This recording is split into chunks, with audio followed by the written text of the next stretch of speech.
कवनी राहे शिवदानी लवनी फूलवरिया से कवनी रहिए ना शिवजी रचिले हो दुआरी इया से कवनी रहिए ना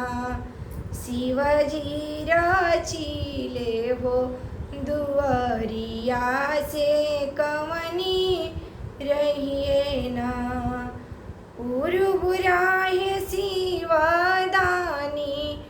लवनी फूलवरिया पछिमा रहिए ना शिवजी रचिले हो दुआरी इया से पछिम रहिए ना शिवजी रचिले